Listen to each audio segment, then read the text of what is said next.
Huckabee, but Governor, I actually voted, and I voted for you today because sincerely you did answer my questions, and I want the conservatives around the state of Oklahoma to understand that this is the conservative individual in the race today. And I believe that we're at a crossroads, and I believe that we need to select men of integrity and honesty, those who are willing to serve, not those who are wanting power. But I'm convinced that this man, Governor Huckabee, is willing to serve the people of this country. With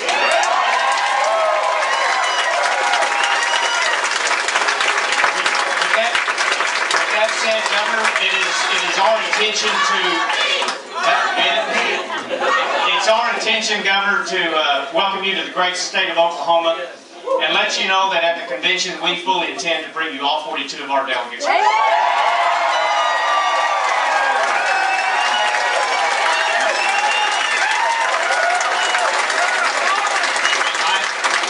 I sincerely hope that the next time I have the opportunity to introduce this man, it's not as governor, but it is as President of the United States. Thank you, Senator. Thank you so much, Senator. You know that little slip up there is going to be the lead story in the news.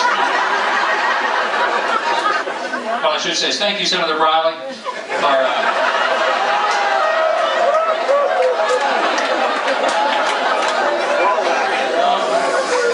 listen, I wanted to say thanks to the senator, both senators up here, for their wonderful support, and it means a lot because they represent a lot of people in this state. They're leaders in your legislature, and I think they both understand that the next president needs to be somebody who recognizes the struggle that many states go through because of a lot of unfunded mandates in Washington. And one of the reasons that it matters to have a governor in the White House, one that has been a governor long enough to realize what Washington can do to us more than what Washington can do for us, is because a lot of the challenges that states face today are created by a Washington that doesn't have a clue about what's happening out here in the real world where people have to live and make a living.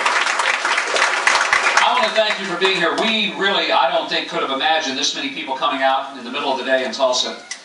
There's an old story about a guy who was running for Congress in West Texas, and he just couldn't get a crowd together. I mean, he was struggling. His campaign was kind of not just doing great, and he'd get 3 or 4 people together, and that'd be about as big a crowd as he'd have. One day he was out in this county and came to a county seat town, and as he got near the courthouse, big crowd all gathered up all over the courthouse, and he thought, man, what's going on over there? So he started getting a little closer and asked around and said, why so many people here at the courthouse? They said, oh, well, today we're having a hanging. A guy that they caught for horse thieving, and so they're going to string him up here in a little bit. Well, he got to thinking, he said, you know, there's more people here than I've spoken to in my entire campaign. And so he had the bright idea, and he walked over to the hangman. He said, excuse me, sir, but I'm running for Congress, and I see you've got a right nice little crowd gathered up out here.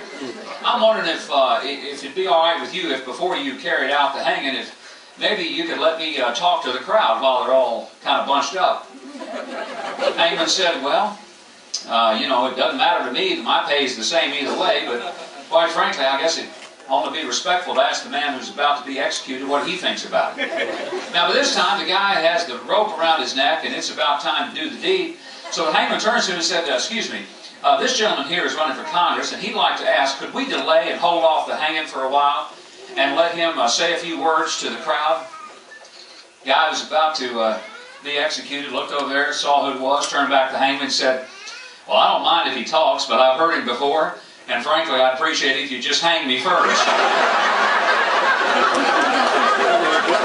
So when I see a big crowd, I want to make sure you guys are here to rally so we win this election in Oklahoma.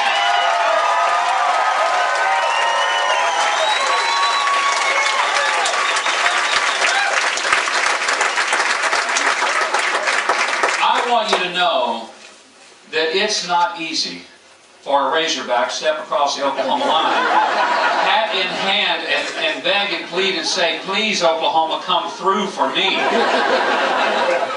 But today I'm willing to do it because we need your help over here in Oklahoma, and And you know what? I feel very strongly that people of Oklahoma are a lot like people in Arkansas. They know authenticity when they see it in a person who claims to be a conservative.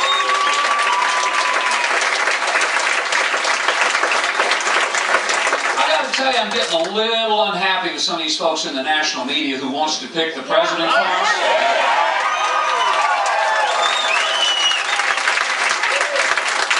The last time I read it, I believe that the preamble of the Constitution says, "We the people, not we the pundits." And somehow,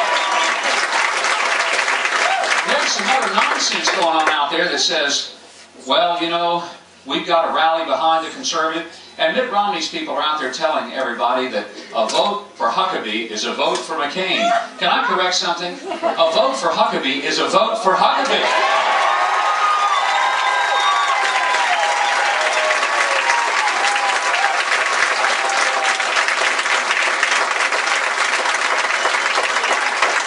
Unlike the governor from Massachusetts, I know where I stand when it comes to the Second Amendment, and you do too. I don't support Brady. I don't support the so-called ban on the so-called assault weapons, because those of us who live in the South who actually hunt, we don't claim to be lifelong hunters but never had a hunting license or a gun, we understand that when you start talking like that, you don't have a clue what you're talking about. And the fact is, there's a whole lot of us who recognize that we need a president who understands that conservative means you don't mess with the Second Amendment.